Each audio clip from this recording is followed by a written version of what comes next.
बिस्मिल्लाहिर्रहमानिर्रहीम। अस्सलाम वालेकुम। आज का टॉपिक है थ्योरी ऑफ इलेक्ट्रोलिटिक डिसोसिएशन। यानी जब इलेक्ट्रोलिसिस का अमल होता है, इलेक्ट्रोलिसिस का प्रोसेस होता है, तो उसमें मुख्तलिफ थ्योरीज़ उसको कैसे एक्सप्लेन करती हैं। तो सबसे पहले हम एक लॉ को डिस्कस करेंगे जो है हिट्रोफ्स रूल या Hittorf's law. Ions move to the oppositely charge electrodes, यानी रिलेटिव स्पीड ऑफ आयंस। कौन सा आयन तेज़ी से जाएगा, स्लो जाएगा, इनकी स्पीड का ताल्लुक किस चीज़ के साथ है वो हम डिस्कस करेंगे। तो आयन जो होते हैं वो हमेशा अपने अपोजिटली चार्ज इलेक्ट्रोड्स पर जाते हैं। क्यों? क्योंकि इलेक्ट्रिक करंट जो है उसकी वजह से कैथोड की तरफ केट आयन जाता है और एनोड की तरफ एनायन जाता है। लेकिन जो केट आयंस की स्पीड है जो कैथोड की तरफ जा रहा है और जो एनायंस की स्पीड है जो एनोड की तरफ जा रहा है, ज़रूरी वो इक्वल नहीं होती। ज़रूरी नहीं है कि वो इक्वल हो। तो स्पीड ऑफ कैटाइन जो कैथोड से away moving away from the anode, cation पे पॉजिटिव चार्ज है और वो एनोड से दूर जा रहा है, यानी कैथोड की तरफ जा रहा है, एनोड से दूर जा रहा है। उसकी स्पीड का ताल्लुक किसके साथ है? Will be proportional to the fall of concentration of these ions.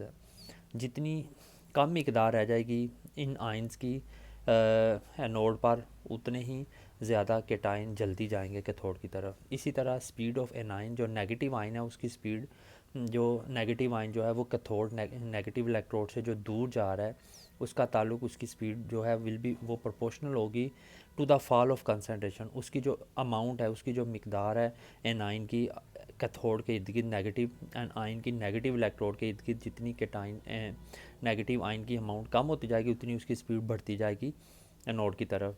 हिट्रोफ ने इसको स्टडी किया एक्सपेरिमेंटली और एक जनरल रूल बताया, उसे हिट्रोफ रूल कहते हैं।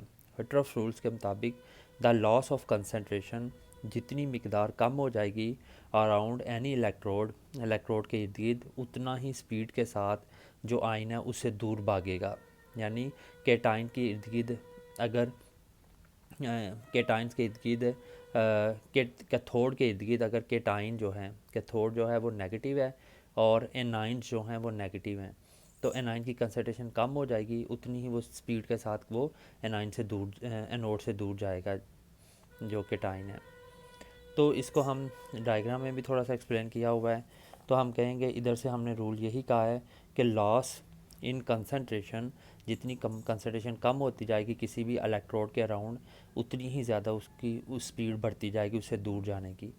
तो हम कहेंगे फॉल अराउंड एनोड, अराउंड के एनोड के इर्द गिर्द जो कंसंट्रेशन है केटाइन की, divided by fall around cathode, cathode के इर्द गिर्द जो एनाइन की कंसंट्रेशन है वो इक्वल है स्पीड ऑफ कैटाइन। उतनी ही ज़्यादा स्पीड होती जाएगी कैटाइन की और उतनी ही ज़्यादा स्पीड एनाइन की होती जाएगी। वी प्लस केटाइन की स्पीड, वी माइनस एनाइन की स्पीड है। इस रूल को कहते हैं हिट्रोफ्स रूल। अब हमने ट्रांसपोर्ट नंबर देखना है कि कितनी तादाद के साथ केटाइन जा रहे हैं दूर एनोड से और कैथोड की तरफ, और कितनी कितनी तादाद के साथ एनाइंस जा रहे हैं कैथोड से दूर और एनोड की तरफ। इसको हिट्रोफ्स मेथड से हम फाइंड करेंगे। दिस मेथड ऑफ डिटर्मिनेशन, ये जो मेथड है डिटरमाइन करने का, डिपेंड करता है number is based on Hittorf's rule. तो ये हिट्रोफ रूल के ऊपर बेस करता है। According to this the loss of concentration around any electrode is proportional to the speed of ions. जितनी स्पीड, वो स्पीड बढ़ती जाएगी उससे दूर जाने की इलेक्ट्रोड से। तो ये सिंपल सी डायग्राम बताई हुई है जिसमें दो ट्यूब्स ली हुई हैं, दरमियान में यू शेप ट्यूब है, इधर से क्लोज़ कर सकते हैं, यहाँ से भी क्लोज़। ये सोल्यूशन है, दोनों को लो करेगा, ठीक है। और ये एक्सटर्नल बैटरी है जो यानी 3 घंटे ऑन करेंगे एक्सटर्नल बैटरी को ताकि इनके ऊपर चार्जेस बिल्डअप हो जाएं। फिर हम इसकी स्पीड देखेंगे कि ये किस स्पीड के साथ जा रहे हैं। उसके बाद है जो हमारा अगला मेन टॉपिक है कि हम किसी भी सेल का ईएमएफ, यानी उसमें से कितनी वोल्टेज उसमें से गुजरना है, कितने वोल्टेज का सेल बना है, कितनी ईएमएफ का, वो हम कैसे फाइंड कर सकते हैं। तो उसको अगला टॉपिक हमारा अगला चैप्टर बन जाएगा electromotive force, EMF. Electromotive force EMF का मतलब है कि किसी भी हाफ सेल या किसी भी इलेक्ट्रोड के पास कितनी एबिलिटी है या कितनी उसमें यानी पोटेंशियल है कि वो करंट को फ़्लो करे। उसको मेजर करने के लिए हम उसको कहते हैं measurement of EMF of a cell. The EMF of an unknown cell को मेजर करने के लिए हम क्या करते हैं, पोटेंशियोमीटर के साथ कनेक्ट कर देते हैं। ठीक है। अब सबसे पहले हम एक ऐसा यानी सेल डिज़ाइन करेंगे जिसका हम ईएमएफ जो है वो फाइंड करेंगे, या उसकी हेल्प से किसी और का ईएमएफ फाइंड करेंगे, वोल्टेज फाइंड करेंगे। उसे कहते हैं Western standard cell. A standard cell is one which provides a constant and accurately known EMF। तो ये स्टैंडर्ड सेल की डेफिनेशन है, ये एमसीक्यू डिज़ाइन होगा। A standard cell is one, standard cell वो होता है जो कांस्टेंट और एक्यूरेट ईएमएफ देता है। तो वेस्टर्न सेल जो है वो बहुत ज़्यादा यूज़ होता है एज आ स्टैंडर्ड सेल के तौर पे। वेस्टर्न सेल जो है इसका ये बहुत ज़्यादा, वेस्टर्न कैडमियम भी इसको कहते हैं और वेस्टर्न सेल भी कहते हैं, ये बहुत ज़्यादा यूज़ होता है स्टैंडर्ड सेल के तौर पे। It is constructed in H shaped glass tube. ये इसकी डायग्राम बनी हुई है, एच शेप्ड ग्लास ट्यूब के अंदर ये कंस्ट्रक्ट हुआ हुआ है। नीचे क्या चीज़ है, कैडमियम और मरकरी का अलॉय है जिसे कैडमियम अमलगम कहते हैं। इधर मरकरी है, इसके ऊपर मर्क्यूरिक सल्फेट है और इसके ऊपर जो है वो कैडमियम सल्फेट के क्रिस्टल्स हैं। ये पूरा सोल्यूशन जो है इसमें कैडमियम सल्फेट का सोल्यूशन भरा हुआ है पूरे के अंदर। ये कैथोड है और ये एनोड है इसकी डायग्राम में। It is constructed in a H-shaped glass tube. The positive electrode consists of mercury, ठीक है, मरकरी है, covered with a paste of solid mercurous sulphate. Mercurous sulphate की इसके ऊपर पेस्ट है, ये एमसीक्यू बन सकता है कि मर्क्यूरस सल्फेट की पेस्ट है मरकरी के ऊपर, कैथोड की बात हो रही है। Over which is placed a layer of cadmium sulphate, इसके ऊपर कैडमियम सल्फेट की लेयर्स है। द नेगेटिव इलेक्ट्रोड जो है, जो कैथोड है, उसमें 12% कैडमियम अमलगम मरकरी है। कैडमियम अमलगम यानी कैडमियम और मरकरी का अलॉय है और उसके ऊपर कैडमियम सल्फेट के क्रिस्टल्स हैं। एंटायर सेल जो है उसको भरा हुआ है, किसके साथ है, सैचुरेटेड कैडमियम सल्फेट सोल्यूशन से। द एंटायर सेल इज, ये भी एमसीक्यू है कि पूरा सेल सैचुरेटेड कैडमियम सल्फेट के सोल्यूशन से भरा हुआ है। सेल पे क्या रिएक्शंस होने हैं, एनोड पर क्या होगा, एनोड पर हमेशा ऑक्सीडेशन होती है। तो कैथोड कैडमियम जो है वो इलेक्ट्रॉन रिलीज़ करेगा, ऑक्सीडाइज होगा और सल्फेट जो सोल्यूशन के अंदर है मिलके कैडमियम सल्फेट बना देगा। कैथोड पर हमेशा रिडक्शन होती है। तो मर्क्यूरिक सल्फेट जो है, उसका जो मर्क्यूरस आइन है वो क्या करेगा, इलेक्ट्रॉन लेकर मरकरी बन जाएगा और सल्फेट फ्री हो जाएंगे। वही सल्फेट जो यहाँ यूज़ हुए हैं वो यहाँ फ्री हो जाएंगे, सोल्यूशन में दोबारा आ जाएंगे। ओवरऑल रिएक्शन क्या हुआ, कैडमियम जो है उसने मरकरी को हटाकर मरकरी बना दिया, अपने इलेक्ट्रॉन देकर रिड्यूस कर दिया और ख़ुद ऑक्सीडाइज होकर कैडमियम सल्फेट बन गया है। इस सेल का जो वोल्टेज है वो कितना होता है, ये भी एमसीक्यू बनेगा, 1.018 वोल्ट 20 डिग्री सेंटीग्रेड के ऊपर। और ये टेम्परेचर को चेंज करने से, पर डिग्री टेम्परेचर चेंज करने से 0.0406 वोल्ट इसमें चेंज आएगा। The EMF remains constant for many years, constant रहता है। तो ये एमसीक्यू बनेगा कि इसका 25 डिग्री सेंटीग्रेड के ऊपर कितना यानी ईएमएफ है या वोल्टेज है। ये डायग्राम इसकी बनी हुई है। उसके बाद है अदर रेफरेंस इलेक्ट्रोड्स। और कौन कौन से इलेक्ट्रोड यूज़ होते हैं जो रेफरेंस के तौर पे यूज़ होते हैं। तो सेकेंडरी स्टैंडर्ड इलेक्ट्रोड क्या होता है, the gas any other electrode system whose potential को डिटरमिन करने के लिए हमें स्टैंडर्ड हाइड्रोजन इलेक्ट्रोड, जो हाइड्रोजन गैस वाला इलेक्ट्रोड है, प्राइमरी है, उसे यूज़ करते हैं। तो इसे सेकेंडरी स्टैंडर्ड इलेक्ट्रोड, जिसमें भी स्टैंडर्ड हाइड्रोजन इलेक्ट्रोड यूज़ करते हैं जिसका ये मैं फाइंड करने में, उसे सेकेंडरी स्टैंडर्ड इलेक्ट्रोड कहते हैं। द स्टैंडर्ड सिल्वर, उसके सबसे द कैलोमल इलेक्ट्रोड की सबसे पहले बात कर लेंगे।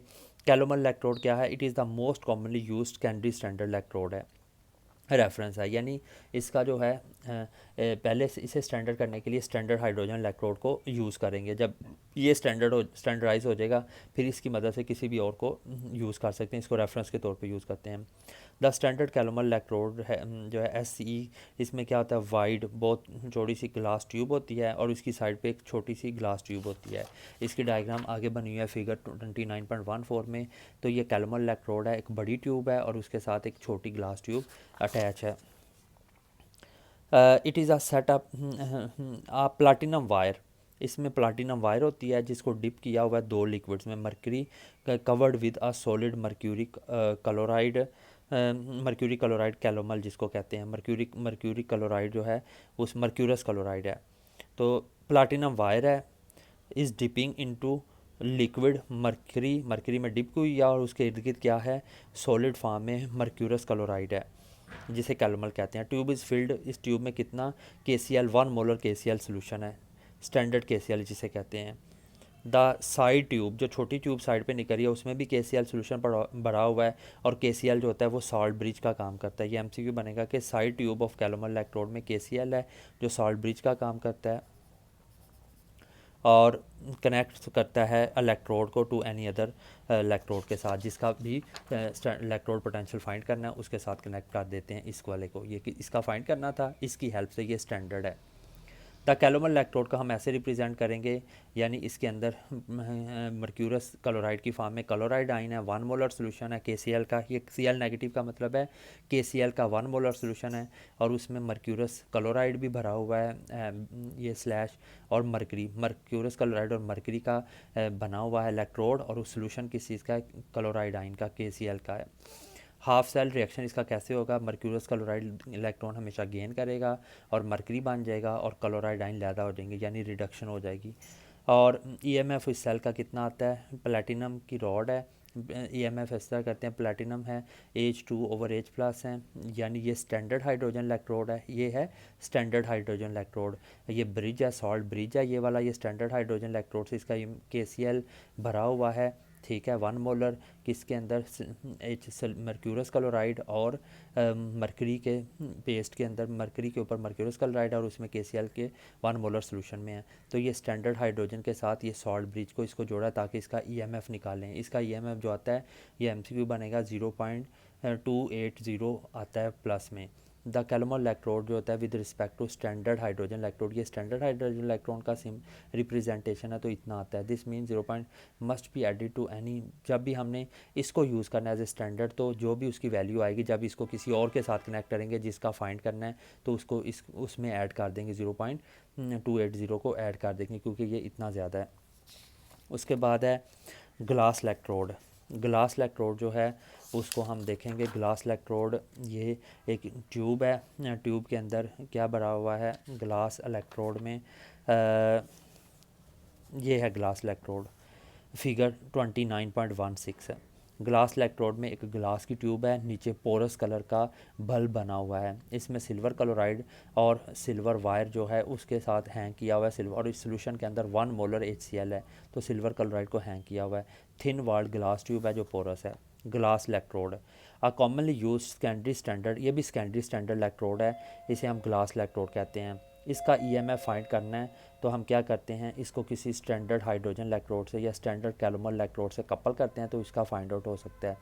The glass electrode provides one of the easiest method, हम किसी भी pH को भी फाइंड कर सकते हैं सोल्यूशन की ग्लास इलेक्ट्रोड से।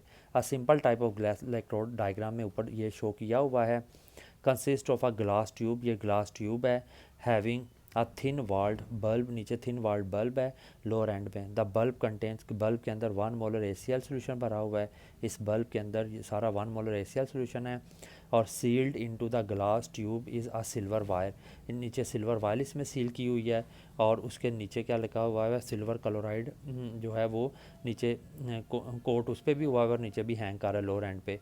द लोअर एंड, उसके नीचे सील किया हुआ है silver chloride. The lower end of this silver wire dip into the hydrochloric acid में डिप किया हुआ है, forming a silver chloride electrode बन जाता है, सिल्वर और सिल्वर क्लोराइड का इलेक्ट्रोड बन जाता है।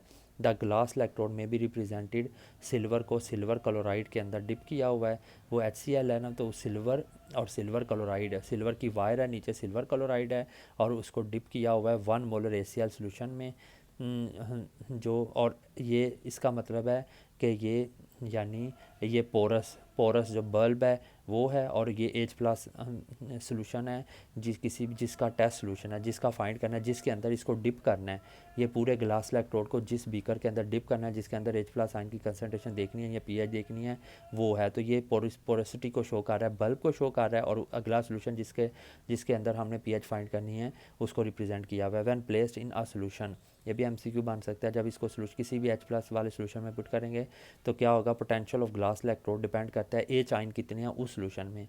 The potential develops across the glass chamber, ये ग्लास चैम्बर के against potential glass membrane as a result of concentration difference. H plus ion जिस बीकर में इसको डिप किया हुआ है और इसके अंदर एच प्लस आइन की दोनों में डिफरेंस होगा, तो उसी डिफरेंस के हिसाब से इसमें करंट डेवलप हो जाएगा। This happens must in the same way as the EMF of concentration cell develops. The potential of a glass electrode जो होता है, तो हम इसे स्टैंडर्ड हाइड्रोजन इलेक्ट्रोड से फाइंड कर सकते हैं। ये भी MCQ आखिरी है, quinhydrone electrode. It is widely, ये भी स्कैंडी स्टैंडर्ड इलेक्ट्रोड है। इसमें क्या होता है, रिडॉक्स रिएक्शन होता है किसके दरमियान, कीनोन क्यू और हाइड्रोकिनोन के दरमियान। ये कीनोन है, ऑर्गेनिक कंपाउंड है, जब इसकी रिडक्शन होगी इसमें हाइड्रोजन आइन और इलेक्ट्रॉन आएंगे, तो ये आधा बॉन्ड अंदर आ जाएगा, इधर से भी आधा, तो 3 बॉन्ड्स अंदर हो जाएंगे, ऊपर OH हो जाएगा, नीचे भी OH, तो हाइड्रोकिनोन बन जाएगा। तो हाइड्रोकिनोन और कीनोन के दरमियान जो रिलेशन है वो इन ये दोनों कभी ये रिड्यूस होकर इसमें कन्वर्ट हो जाए ऑक्सीडाइज इसमें, तो इसी पे वर्क कर रहा है कीनोन और हाइड्रोकिनोन QH2 के दरमियान, यानी ये रिएक्शन होते रहते हैं, कन्वर्ट होते रहते हैं। कीनोन ने 2 हाइड्रोजन आयन लिए और 2 इलेक्ट्रॉन लिए और हाइड्रोकिनोन बन गया। The hydroquinone half reaction consist of platinum strip. तो ये कीनोन इलेक्ट्रोड दिखाया हुआ है जिसमें क्या चीज़ है, H+ आयन का सोल्यूशन है जिसमें प्लैटिनम स्ट्रिप डिप की हुई है और नीचे क्या पड़ा हुआ है, कीनोन पड़ा हुआ है ऊपर, यानी प्लैटिनम स्ट्रिप है। नीचे पड़ा हुआ है क्विन हाइड्रोन। क्विन हाइड्रोन है जो डिकम्पोज होकर कीनोन और हाइड्रोकिनोन देता है, क्विन हाइड्रोन पड़ा हुआ है नीचे। The hydroquinone half cell consist of a platinum strip, platinum strip है immersed in a saturated solution of, किस में डिप की हुई है, क्विन हाइड्रोन में, यानी प्लैटिनम स्ट्रिप को क्विन हाइड्रोन के सैचुरेटेड सोल्यूशन में डिप किया हुआ है। डेफिनेट और ख़ास अमाउंट इसमें H+ आइन भी डिप कंटेनिंग बफर, ताकि वो बफर सोल्यूशन का काम करें। तो क्विन हाइड्रोन का क्या काम है, quinhydrone is a molecular compound जो गिव्स, जो इक्वल अमाउंट देता है क्विन नॉन की और हाइड्रोकिनोन की देता है सोल्यूशन के अंदर। द इलेक्ट्रोड सिस्टम में भी रिप्रेजेंटेड है, प्लेटिनम वायर को डिप किया हुआ है हाइड्रोकिनोन में और कीनोन में, और H+ कंसनट्रेशन है। हाइड्रोकिनोन और कीनोन का आपस में यानी इक्विलिब्रियम है, दोनों अमाउंट्स हैं, और साथ HCl भी ऐड किया हुआ है, कोई एसिड भी ऐड किया हुआ है। The potential develop is measured against, इसको भी स्टैंडर्ड हाइड्रोजन इलेक्ट्रोड से मेजर करते हैं और कितनी वैल्यू आ जाती है। द EMF जो स्टैंडर्ड हाइड्रोजन इलेक्ट्रोड से 25 डिग्री सेंट पे फाइंड करते हैं, तो 0.2875 इसकी वैल्यू आ जाती है। अल्लाह हाफिज़।